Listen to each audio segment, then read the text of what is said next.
Welcome to the 180 Days podcast, where teachers and leaders from the education community come to share their wisdom and experience to help educators survive, thrive, and better serve the needs of students.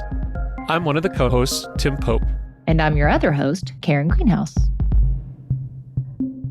Welcome to the 180 Days podcast, where we're talking today with some folks from the Charles A. Dana Center at the University of Texas in Austin. So we're pretty excited about that. And today we are joined by, we're actually doing several interviews with different people from the Charles A. Dana Center because the work that they do is just so interesting. And I've been really lucky. I have had the opportunity to work with them on at least two different initiatives. One was with the Department of Defense Education Activities, and that was a 4-year summer program. At least my part was. I know they did it all year long. And then also the Louisiana State Math Initiative. So I really wanted to talk to all different people from different areas. So today we're joined by Shelly LeDoux and Jacqueline Le Jeune, who are in the leadership kind of area of the Charles A. Dana Center, so that when they have these big initiatives, they are there supporting the leaders and helping the leaders basically make systemic change. So Shelly and Jackie, I'm going to let you introduce yourself and give us your title and kind of maybe give us a little background on what the Charles A. Dana Center actually does. Thank you, Karen. Hi, everyone. I'm Shelly LeDoux, and I am currently serving as the interim manager of the K-12 services team. And at the Dana Center, our mission is really centered around ensuring that students, particularly those that are traditionally marginalized and underserved, have equitable access to excellent math and science education. And so we do that in several ways. Our team works with educators, administrators, policymakers, and other partners to dismantle barriers in systems, and then creating and scaling types of math and science education innovations that support student success. And we've been at this work for a little over 25 years. So we're excited to be here to talk to you all tonight. But thank goodness the quality of the staff has improved over the years, far better than it was 15 years ago. And that is a reference, subtle, of Tim's stint at the Dana Center 15 years ago. Right. I think you are missed, Tim. Really? Yeah. See, I was going to say that, but Greenhouse beat me to it. All right, Shelly, I got to ask you a question, though. Because I want you to unpack a couple of things you said. I mean, you just said a lot of great things, and I jokingly talk about my experience at the Dana Center, but I have a deep respect and admiration for the vision and mission and great work that the Dana Center has done over the years. So you used the phrase equitable access, and then you said to excellent education. What do you mean by excellent education? What does that look like to you and to the Dana Center? So I think excellent math and science education looks like students making sense and taking responsibility for their own learning in the classroom, and teachers facilitating learning so that learning is meaningful and so that learning is long-lasting, and that students can use the skills and the knowledge that they're practicing collaboratively with their fellow students, to move them forward in their educational or career aspirations. And I have a question too, but I did want Jackie to hop in and introduce herself and add anything to what Shelly already said about the Dana Center. So I am a professional learning facilitator, and I primarily work from the leadership side of things, which I think we'll probably get into a little more discussion about what all that entails. As far as from a content, Shelly's spoken about how we do work in math and science instruction. I'm trying to improve math and science instruction. And my strength is more on the math side, but I also support with some of the science work, specifically when it comes to science leadership work as well.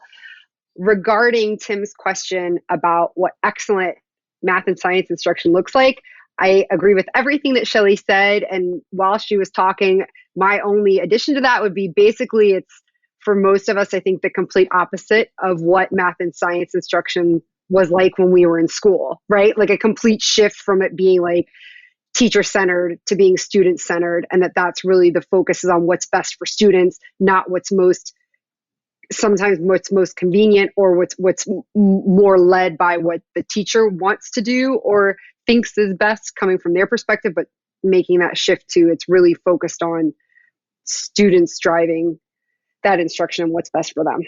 It's also what most teachers have been trained to do, which is the traditional teacher lecture, right? So you're switching their barriers. And so this kind of leads into what Shelly had said, and maybe you can both address this from the leadership point in particular. Shelly, you said dismantling barriers and systems. So what does that mean? And how is the Dana Center and your role making that happen? So I think one common barrier that students face to excellent education is they simply don't have access to rigorous instruction, right? There are a lot of, policies in schools that are in place to prevent students from accessing, higher level classes like AP classes or IB, the International Baccalaureate, yeah. Right, IB classes, right? So students have to demonstrate some level of proficiency in classes to be allowed into those classes. And so they are never given a chance to do that rigorous work.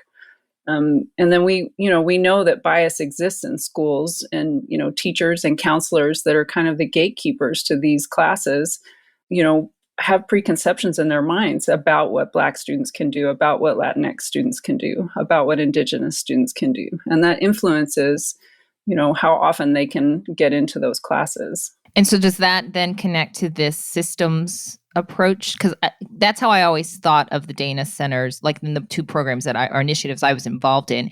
It wasn't just training the teachers on how to change their way of teaching, but you guys, Shelly in particular, were off training the leadership. And I always wondered what was happening there and, why.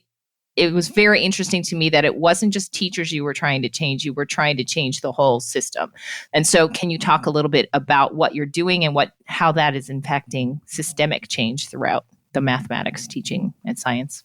So change is really difficult for almost everyone, no matter what organizational system they work in. But for teachers, it's no less difficult. And, you give teachers skills and they go back and practice them, but they're going to get tired and they're going to get frustrated and they're going to run into obstacles. And if they don't have support to help them through those trouble spots from their leadership, then they're not going to persist and continue to use the new learning that they have. They're going to fall back to old ways because it's easier. And so we try to give leaders a picture of what teachers have learned, but we also try to give them kind of experiences to let them know what we want instruction to look like in the classroom. So they need to have experiential learning themselves. What does good instruction look like? What does it feel like? What does it sound like? So that they know what they're looking for in classrooms. And then we also try to give leaders tools so that they can support teachers, both on an individual level and at a group level. So, principals in a school can help teachers individually when they're struggling for, a variety of reasons. Everybody's human in an education system, and everybody's going to be in a different place and going to struggle in different ways. And they also need to help groups of teachers that are working together to learn and plan. So what does that look like? So are you meeting with them as much as you're meeting with, as say the trainers are meeting with the teachers, or is it just different types of? So Jackie could back me up on this. So we wish that we had that much access to leaders. Oftentimes, we are lucky if we have a day or two with leaders, because they're very busy. They have a lot to do. So we try to give them, we encourage leaders to always participate in the learning that their teachers are doing. It's really great if leaders will sit down at the table with their teachers and roll up their sleeves and dig in alongside them. It shows that they really care about the learning that teachers are doing, and it shows that they are on board to support them through the whole process. Yeah, I do remember in several of the countries that I went to with the Department of Defense that a lot of the administrators actually went through the training with the teachers, and I think that was great. And it's really impactful if the leaders will actually do the work, right, with the teachers and not, sit in the back as observers, but really get involved. And so that's what we try to encourage. And a lot of times when we try to surface when we're working with teachers or coaches, and we'll give them an opportunity to reflect and try and get out what their apprehensions are about the new learning that they have and going back and implementing it, or barriers that they think that they will encounter or that they have encountered. A lot of times it boils down to barriers that they are, whether they perceive them as being in place at their sites, or if it is in fact a barrier that's existing. A lot of times what will surface is that they feel like these structures are in place that are prohibiting them from being able to implement things, whether they feel like they don't have support from administration, or if they don't have, if the schedule gives the impression that there isn't support from administration, or feedback that they're getting. If that's a perception that they have, it's going to make them a lot more likely to fall back into their old habits, or, do what they think is what's supported by administration. So if we don't have leaders there to support the teachers and hear these concerns and barriers that are perceived by the teachers, then we're not going to move forward, and there's not going to be any capacity built. They're going to try the things once, and then when it doesn't succeed, or when they don't feel like they have the support, it's going to be throwing the baby out with the bathwater. And these are a lot of the work that we're doing with them is something that's going to take persistence, and they need to feel that they're supported, because it is a huge shift in their thinking. What kind of barriers do the leaders perceive? I mean, you've been talking about the barriers the teachers perceive and the administration needs to support and recognize. I'm curious, when you meet with leaders, I know the time element, from even when I was doing PD for publishers, I always used to say that the workshops we offered for leaders were the most often requested and the most often canceled workshops I ever had. But so other than the time element, which you've already alluded to, what are other barriers that principals perceive, or other leaders, coaches, instructional leaders perceive as barriers to the change that the Dana Center, through the research of which you're aware, are trying to help schools implement? I think, Tim, one of the big things is that oftentimes teacher training comes from the curriculum departments, in school systems, and then the principals are accountable to a different, administrator at the central office than the curriculum folks are. And so curriculum folks sort of, have an agenda for professional learning that's based on, what we know about is best practice for students, and they bring this training to the schools. But administrators, right, are not accountable to these curriculum folks. And the administrators are often accountable to different people. So there's sometimes communication barriers between those two parts of the school system. So it's really important to work with not just school level leaders, but work with district level leaders as well, so that they're all on the same page. Now, do you work with, say, state leaders? Because I would imagine some of the barriers are, like standardized testing. Standardized testing is not conducive to this type of inquiry to learning of mathematics, right? So that's often a barrier teachers perceive as I have to cover the material. I can't do this type of teaching. So do you ever try to get state leaders as part of your initiatives as well? Because that seems important. Oh, yeah, absolutely. We partner with states all of the time, but oftentimes, states, only have so many levers that they can use, because schools are generally local controlled entities, right? School districts. So states have some levers, like, what curriculum schools can adopt, and what kind of training might go along with that curriculum, and how well aligned is that training and that curriculum with the state assessments. So those are all factors for sure. So we definitely want to talk to everyone we can in the system, including the state leaders. But I think you're right, Karen, about the accountability to the test. So teachers feel accountability to the test, and they feel that because they feel accountability to their administrators who want them to do well on the test. Right. And so that just seems like such a huge barrier to overcome. And I know change takes time. So how are you guys kind of battling those two different things? Because teachers aren't going to change the first year you do this, right? And I know like the Department of Defense initiative was a 4-year initiative.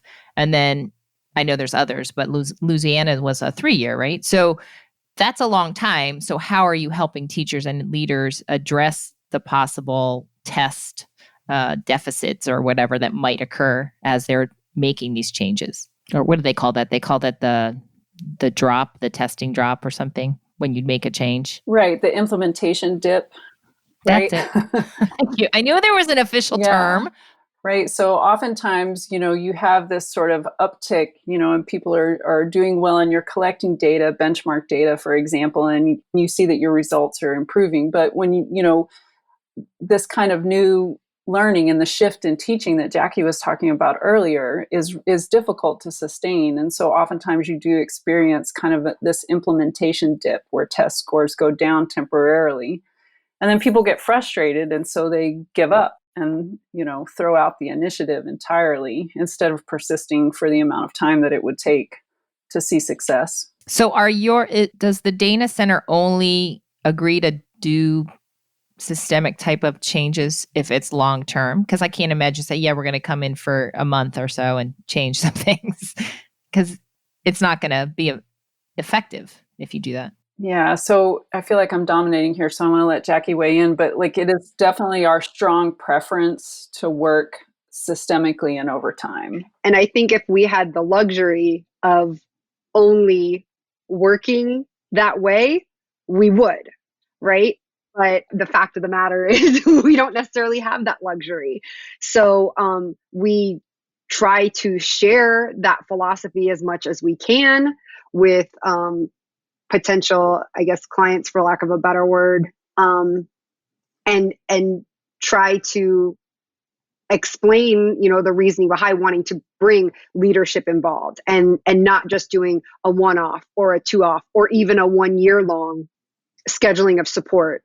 But the fact of the matter is that that's not necessarily what everyone's looking for. I mean, I think that's part of going back to even what you guys brought up, assessment and how that ends up, binding a lot of leaders, teachers, but to wanting this quick fix that'll get the scores that year instead of seeing the big picture that right, but we're always having to get this quick fix every single year.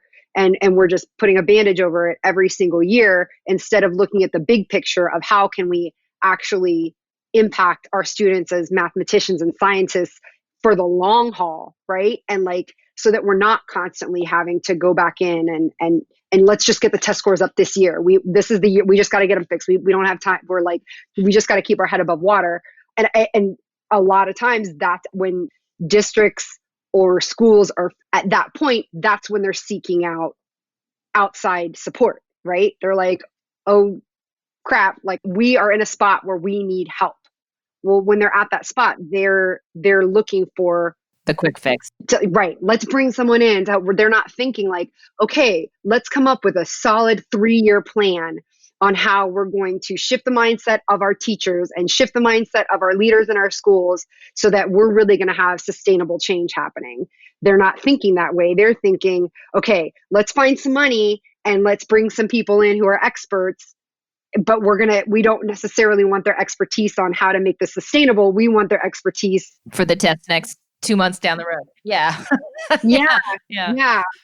Again, ideally, if we could sustain the Dana Center by only working with those clients who are looking for our support, that's really going to, make that impact on a grand scale, we'd love to do that. Well, and for the reasons you articulated, it gets really complicated. I mean, we've already talked about the importance of this only works if there's support for teachers, if there's support to two different types of leadership, really. There's the instructional leaders as well as, for lack of a better phrase, I say accountability leaders like principals, superintendents. And then there's also the piece that we won't talk about much today, but plays a role in this as well, which is curriculum. You can't do that in a come here and solve our problem in 2 months piece. And to that end, I wanted to get your take. There's a couple dynamics in professional learning.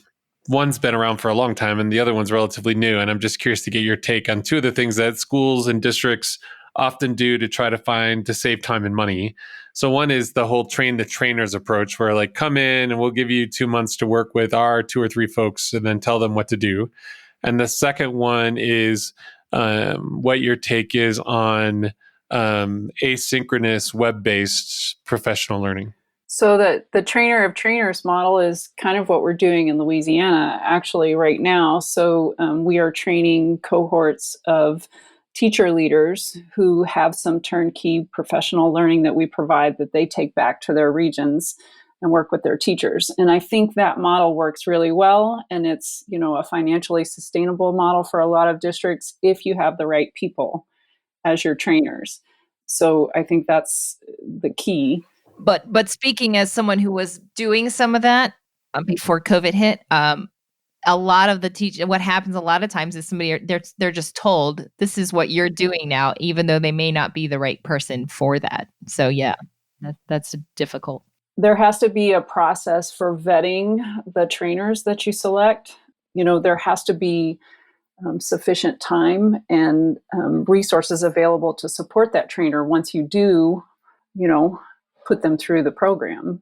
And then to your other point, Tim, about asynchronous work, I would not prefer that as a school leader because there's very little accountability for teachers working on their own in front of a computer to ensure that they're really, fulfilling whatever the requirements are of the professional learning and that they have experiences so that they can turn that learning around into practice back in their schools.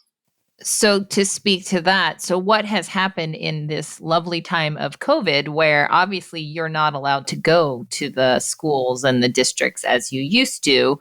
So what is it you guys are doing if it's not, say, asynchronous? Well, we've learned a lot about remote teaching in a trial by fire sort of way. And so we are delivering our professional learning services using the university's learning management system, Canvas, and we are doing as much as we can synchronously with teachers, while keeping in mind the struggles of being in front of the computer for hours and hours on end.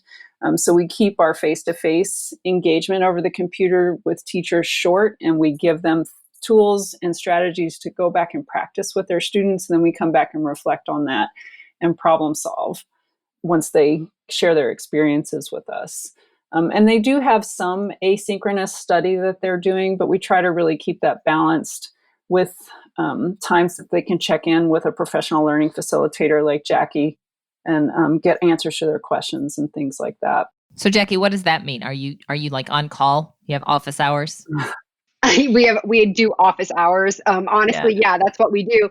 We do office hours and then also make ourselves available. Like if they have questions, that they can email us questions. Because I think my thought when listening to Shelly talking about the asynchronous, my other comment to that is that, I know that even in a small setting, face-to-face, or a large setting, or in a PLC, like the first time, a lot of times you learn something new, things can be interpreted through the lens that you came into it listening with, right? So I feel like when doing asynchronous learning without some sort of synchronous piece to it, some sort of contact with a facilitator, you're going to interpret it through the lens that you came to that asynchronous setting with, right? And without getting any clarification from a facilitator or opportunity to have discussion about what you took away, you could walk away only hearing those pieces that validate where you were already at versus walking away with, maybe some crucial new learning that was there in that asynchronous piece, but without anybody there to kind of help navigate and facilitate you to that. I think that that's what's really hard about asynchronous. I did my doctorate research on online learning and professional development. And that is one of the things is facilitation, having a facilitator, whether it's, at the same time or they do something on their own and then they come back and reflect on it. That is the best way to learn. Without a facilitator, you're exactly right. You're coming in with your own beliefs and you're only going to take away the parts that confirm those beliefs. You're not going to change. I think another key piece of that, though, too, is having guided conversations with your colleagues, with your peers, right? And reflecting on what's really going on your campus and with your students in your context. And you can't do that just sitting in front of a computer by yourself. So I have a question about going back to the leadership. Are there things that you have found have really changed leaders' perspectives about what math should look like? And I'm just thinking back to my own when I was in the, the K-12 environment. If they came in and my classroom was loud and noisy and hands-on, I often got a bad observation because it looked like my room was chaos. So I feel, are there things that you are doing that really help a leader understand this math or science way of teaching that you have found helpful? Yeah, I think they need the experiential learning, right? I think they need to dive in and actually do some math in the way that we want to see students working, or do some science in the way that we want to see students working. And once they have that experience, oftentimes that's actually really effective for leaders because many times they're not math professionals.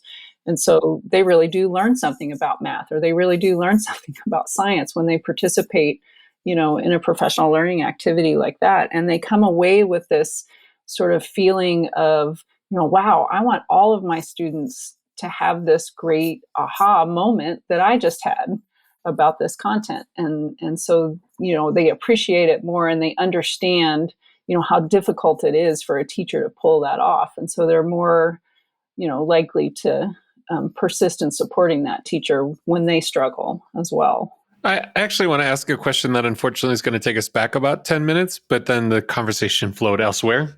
But I still want to ask the question because just thinking in terms of the people who might listen to a podcast like this, folks who see themselves as potential teacher leaders, folks who feel confident they know what they're doing and have expertise they want to share. Jackie, you talked about the need to vet when we do train the trainers, vetting who those trainers are going to be, who those teacher leaders are going to be. If I'm a teacher aspiring to believe I could be a teacher leader, I have something to offer there. What would be those kind of qualities, characteristics that make someone a quality trainer or quality teacher leader, whether they're working as a contractor or even within their own school setting? I would say that the best teacher leaders are going to also have the same qualities that we want to see teachers have in the classroom, right? So if and Jackie can probably speak to this better than I can because she has a lot of coaching experience, but right, like the first rule of coaching is you're not telling people what they're doing wrong. You're helping them realize what they're doing wrong and what they can do better on their own. And so teacher leaders are going to be non-threatening. They're going to be able to build good relationships with folks. They're going to be able to help teachers, realize their own strengths and their own areas where they need to grow and set goals and set incremental, action steps that they can take to meet those goals.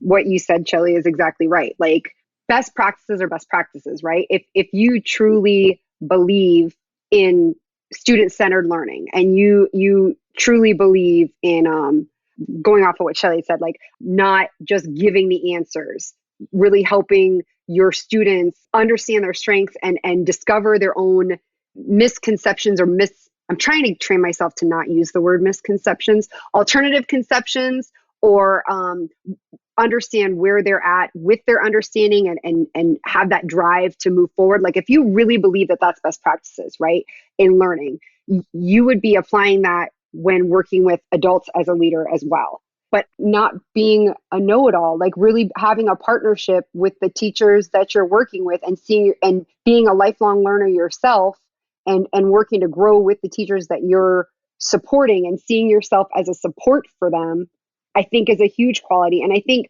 again, like if you really believe in what you're trying to communicate to the teachers that you're working with, your work with your teachers should mirror that.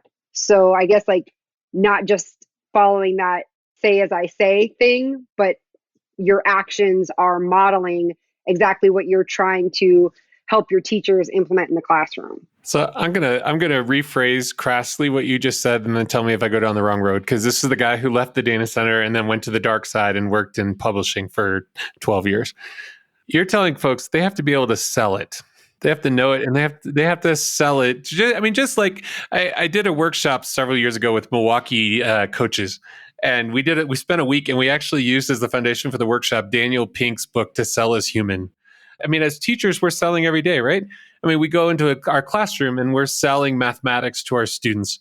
And as a coach, you have to sell it to the teachers. You talked about this, Shelly, a little bit ago when you said, there's different types of leadership, and instructional leaders often aren't accountability leaders. So teachers, an instructional leader or a coach, you can't force a teacher to do something. You have to sell it to them. They have to see the inherent value and then own it for themselves. Yes, but I think even beyond selling it, I think you have to live it and breathe it, right? That's the way that you're going to sell it. Not just selling it through your words and I'm going to give trainings. You need to model it, and model it not just by modeling it in classroom, modeling it for them to see, but modeling it when you're facilitating PLCs with teachers, modeling it those same questioning strategies that you're trying to get teachers to use in the classroom. You use those questioning strategies in conversations with teachers, right? So you're literally living and breathing what you are trying to sell them, I guess. So I would take it a step further than just selling it. I think especially just the whole questioning, modeling how you question and appropriate, not just yes, no things. You're doing what they see you do is what you want them doing. And that's one of the things, having worked with the Dana Center as a trainer. So you guys trained us to go then work with teachers.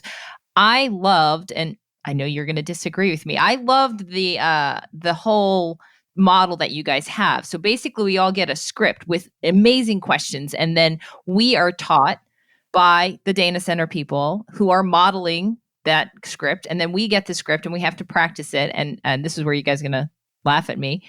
I disliked the practice of that we had to do at our trainings, but it was so important that we basically felt, really understood the script. And then when we went to present, we made it our own. But it was basically showing us that here's these great questions you guys modeled for us, and we kind of really took that, and then we have our little script. We didn't follow the script. We took it and made it our own, but also then modeled with the teachers we were working with that same thing. So that whole modeling is such a huge part of helping someone become a leader, I think, and giving them the tools. So you guys kind of gave us the good questioning skills and that type of thing. So related to that, I have a question. Have you ever, you work with teachers and teacher leaders all the time.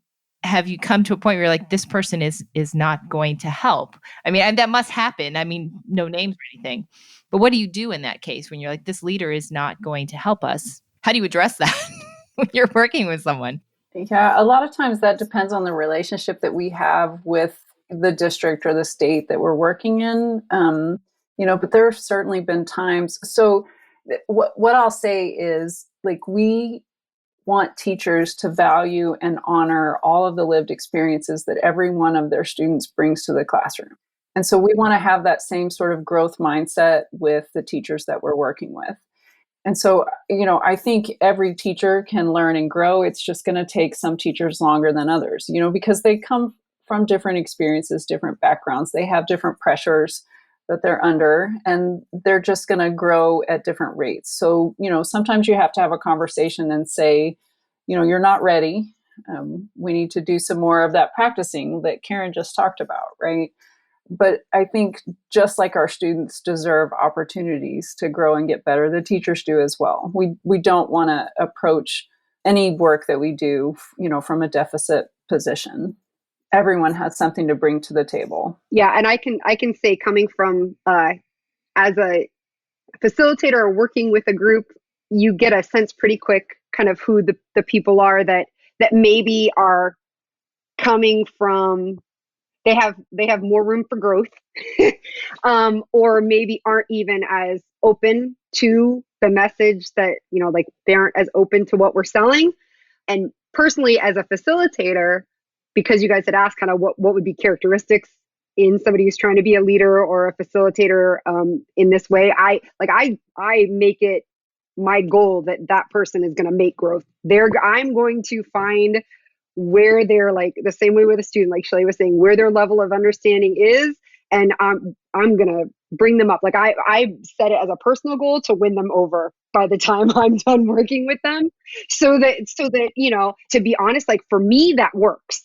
I feel like with my style of facilitation and personality and the relationships that I try and build with the teachers and leaders that I'm working with, that tends to generally work in my favor. I think the reasons that people resist change are not always what we think they are, right? Like, you know, people are negative and sometimes we have an automatic reaction and think, oh, this person is just, you know, doesn't like me or stuck in their old ways and they don't care about the students. And none of that is typically true, right? Like these are all human beings that have lives that are complicated and stresses. And, you know, teaching is hard work and leading schools is hard work. And so oftentimes that resistance is a manifestation of, you know, just frustration. And you can work with that and you can help people improve. It's frustration. It's fear of failure. I mean, I think it's how do you help encourage someone to look at a different paradigm for instruction with while still validating them as a professional, because you have who's taught for 25 years this way and this is how they've done it for 25 years. How do you validate that experience so that the person feels like, okay, it's not that I've been a loser or teacher for 25 years. I mean, there's a trick to that. Well, and that's the way they learned too, right? Right, exactly. Yeah, and they learned just fine, so why can't everybody else do it that way?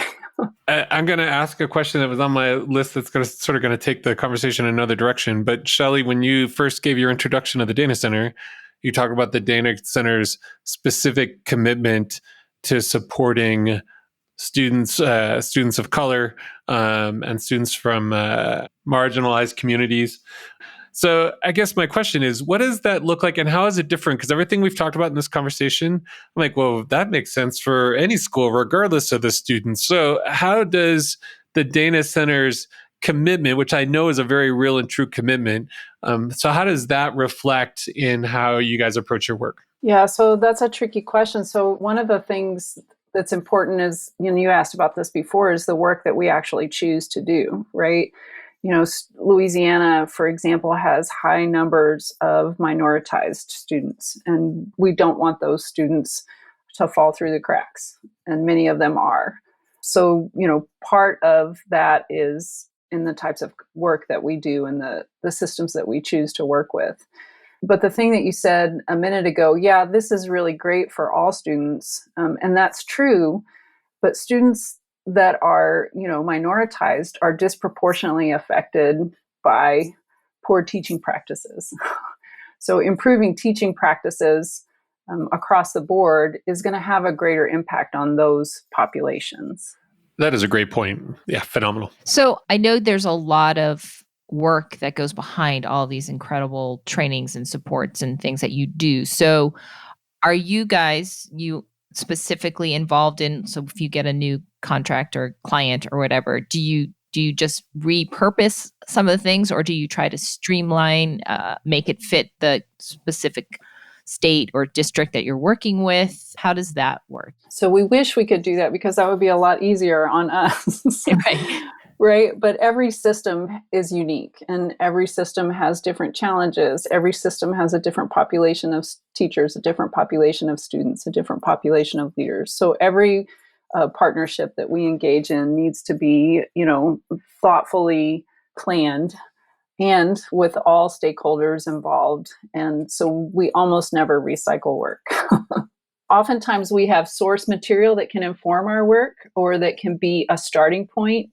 But every client will get very unique attention. And I think even beyond what the client's asking for example, so we have an Instructional Leadership Academy, right? And we work with those leaders on average, like we will have 6 or 7 times where like when we were meeting face-to-face, full days of meeting with these leaders, right? Well, when you're meeting with people and getting to know personalities, even just that in the group, there may be shifts that we see that, okay, we need to take this piece that we were waiting till the end to bring into the picture, but based on the conversations that we're having and the needs that they're expressing to us, or even the personalities that are in the cohort that we're working with, we really need to bring this other piece and not wait till the end to bring this in. Now, I've been with them with Dana Center for 2 years now, and I don't know that I've ever given the same training twice. Well, I was just going to say, we recently did a leadership session in Florida that was a multi-day engagement with their instructional coaches. Jackie and I met after every session that we did, and before we returned for the next set of sessions, we made adjustments to our plan because we were learning from our participants.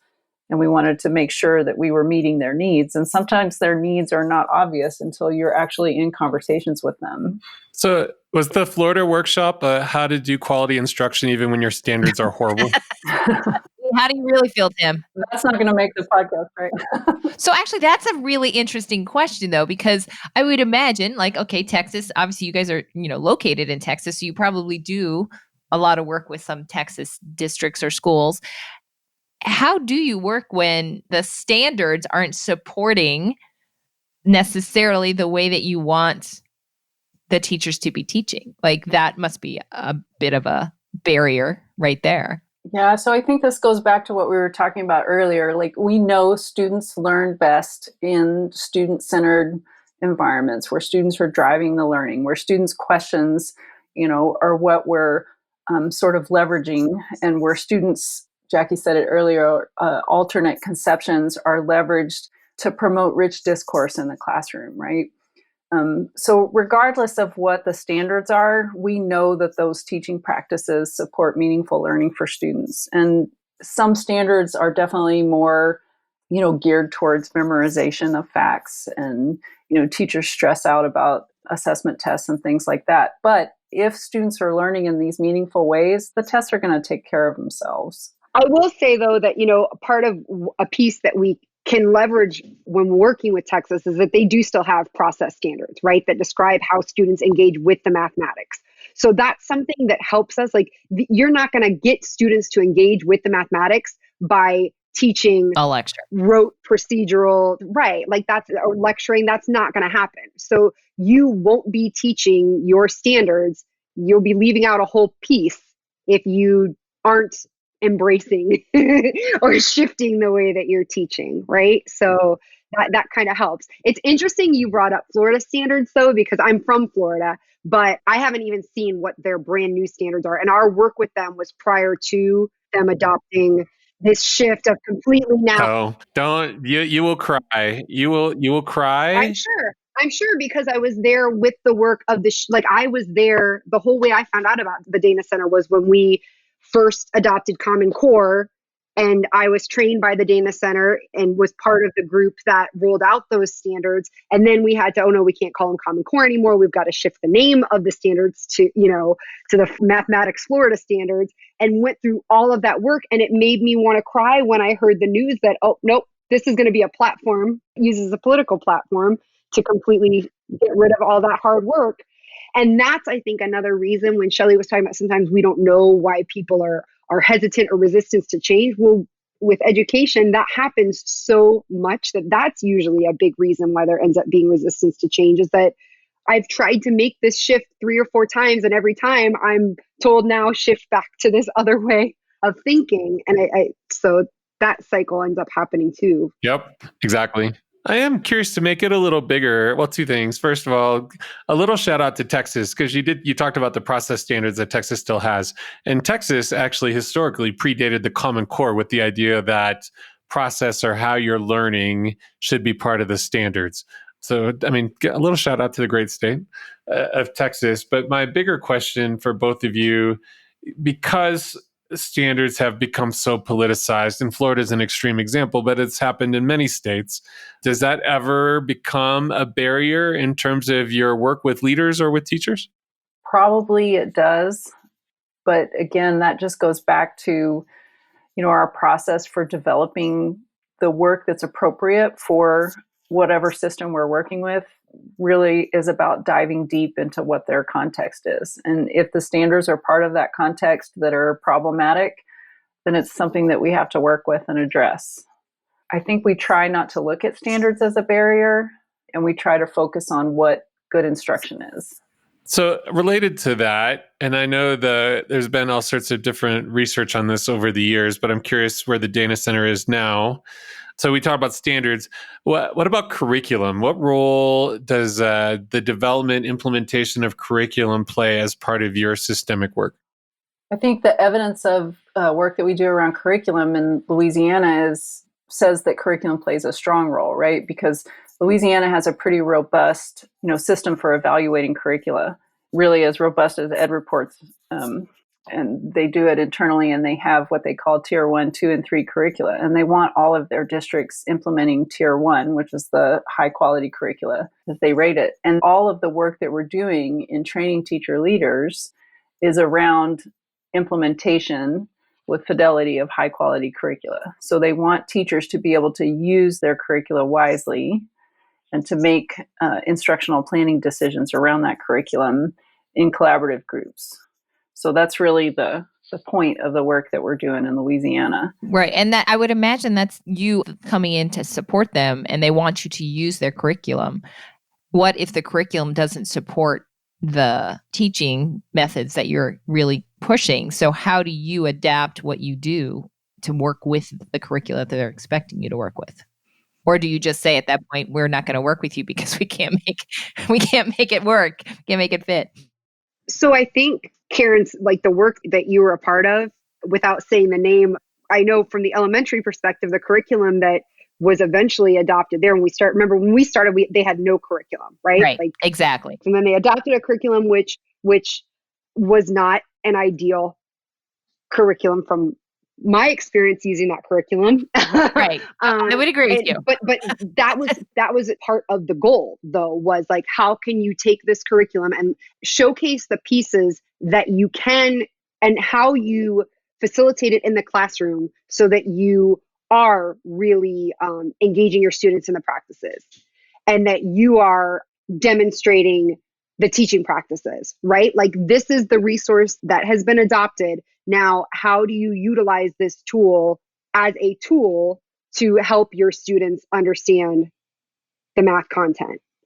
Which, I mean, it's not an easy thing to do, right? But if we can help districts or school, whatever the component of the system is that does have not the best curriculum, if we can help them use that curriculum in a way that actually is engaging the students in the mathematics, then that's going to be a huge win. And they're definitely going to see an impact on student achievement in math if, we have that opportunity. So I don't think that would be a barrier where we'd say no, because that would be a missed opportunity. But it would definitely be more of a challenge with the teachers, because teachers like to follow their curriculum, and you're asking them to basically change it a little bit. And even honestly, with like Louisiana, where, their high quality, what they've identified as high quality Tier 1 curriculum is generally in line with what's identified as high quality through Ed Reports. I don't remember what Ed Reports' highest tier is. Let's say if they use the term high quality. That we're still telling them, don't pick this up and use this as a script. Like, you still need to be thoughtful and take the time to really think about how you're going to tweak or adapt this curriculum to meet the needs of the students in your classroom, because nobody has the same students in their classroom. And you're never going to be able to get through these lessons from start to finish if you just do it implement it like a script. So even when we might have a more ideal situation where the curriculum is more in line with best practices, we still want teachers to be thoughtful about, like, okay, how do I use this as a resource to best meet the needs of my students? Right. And it's almost, I mean, just from my own experience with you guys, it's you're giving teachers the right to use their professional judgment and make changes and do things that they know are right for their students, even if technically it's not in the curriculum or whatever. That sometimes is in conflict with the message that they get from their districts, right? When their districts say, hey, we've invested in this high quality curriculum, we want you to implement it, start to finish, front to back. And, what we want to do is empower teachers to do, just what Jackie said, to assess the needs of the particular students that they have at the time and make wise decisions, be, informed consumers of the curriculum that they're using. I feel like that kind of brings the conversation full circle to where that's why ideally our work would be across the system working with leaders of all levels so that we're making sure that there's a consistent message going out. I agree. I really like the systems approach versus the piece, that are just the teachers or just the leaders. I agree with you. So I'm noticing our time here and kind of bringing it to a closure. Is there anything that either one of you wants to basically say to our teacher leaders and our coaches out there, or administrators, like any advice as they're thinking about making some changes in how teachers are teaching mathematics or science? Anything from your experiences that you would be helpful? I would say keep open lines of communication between administrators and teachers. And administrators, listen to your teachers and learn from your teachers, and learn from the professional learning that you're asking your teachers to participate in so that you can be informed and support them. Jackie, anything? I'm thinking, I feel like this is probably the hardest question you've asked. Yeah, I agree with that. Yeah. There you go, Greenhouse. Give him the hard question. I've been throwing softballs for the last hour. I was going to ask you, Tim, if you had any other questions for them. Well, I do, but we're out of time. I always have like a list of questions that come up over the course of the conversation. I'm like, I still want to ask, like, Jackie, at some point you said something and then you quickly detoured and then came back on point. And because you used the word misconception, and then you said, all right, I'm trying not to use the word misconception, alternate conception. Can I unpack that for a second and talk a bit about why that's a conscious choice of yours? So I think that we do a lot of work around growth mindset, and I'm trying to be more conscious about the language that I'm using, because there's bias hidden in the things that I'm saying, even though I want to say that. I think by calling it a misconception, that's taking away what I believe that there is a nugget of understanding in what this student did. And by calling it a misconception, it makes it sound like there is no understanding there, right? Like this kid didn't get it. And when I'm talking to teachers and saying, let's go around and look for misconceptions and we're going to build off of those, what I really want you doing is going around and looking for different levels of understanding so that we can build off of them, right? Which is a much more asset-based. I'm making the assumption that there is some level of understanding of every student in this room. And I want to build off of that. And I want to help students grow from wherever their level of understanding is, versus calling it a misconception, which is like, okay, go around the room and look for different types of wrong answers that we're going to use. So in my mind, what I want teachers to do is to go around and look for those different levels of understanding and build off of it, versus I think how it could be interpreted. And by using that word misconception, teachers might be walking away thinking, let me look for different types of wrong answers. Does that make sense? I'm just trying to be more conscious. And actually, the way you're describing it, as instead of saying misconceptions, let's look for different levels of understanding. I mean, I think that's how you should. I think you've already figured out your wording right there. But Tim, what I was going to say is this reminds me of our conversation with Olga. We had an interview with Olga Torres, and she said that she stopped calling her students mistakes, so misconceptions, mistakes, and instead called them celebrations, because from them they can learn. So the students started saying, oh, I have a celebration. And from there, they looked at the celebration, unpacked it, and built on it. So a different way to think about misconception or mistakes is from that asset approach versus deficit approach. I like it. Another example, just a conversation that we had recently, was trying to think about, when we're talking about like remediation or reteaching, like trying to come up with a different word for that. And I just had a meeting with some of the leaders in Louisiana, and they're trying to make a shift from actually calling that, what was the word that they told me? And now see, I've already forgotten it. Acceleration. Like we're moving forward with these students. Like they're trying to come up with a word that's more of an asset-based word instead of this label that we've gotten. I mean, I guess it's just part of our work again is around growth mindset. And I want to be using words that are more asset-based and going to promote more of that growth mindset to help shift the thinking of a lot of the leaders and teachers that we're working with as well. Amen. I totally agree. I just wanted to call it out because when you said it, I'm like, I want to make sure we make that point because I think it's a really important point to make. Well, I think we've come to the end of our time, and I really want to thank both of you, Jackie and Shelly, for joining us and sharing all of your expertise and amazing thoughts and suggestions. We really appreciate the information about the Dana Center. We will include a link to the Dana Center and the book that Tim mentioned, To Sell is Human, and other resources if you're interested in reaching out to the Dana Center and getting some support for your initiatives as well. I'm sure Jackie and Shelly would appreciate that. So thank you very much, Jackie and Shelly, for joining us. Yes, thank you. I'm glad to hear that the Dana Center is doing so well and such phenomenal work still. And thank you, everyone, for listening. Please make sure to follow us on our social media and to check out our website where you can see all of our past episodes and sign up for our monthly newsletter. That's 180days.education. And we will hopefully talk to you soon or hear you soon. I don't know how to end. I need to have a better ending. I want to say we'll see you. I said we'll see you soon, but that's just not a good ending because I'm not going to see anybody. There will always be those who scoff at intellectuals, who cry out against research, who seek to limit our educational system. The educated citizen knows how much more there is to know. Knowledge is power, more so today than ever before.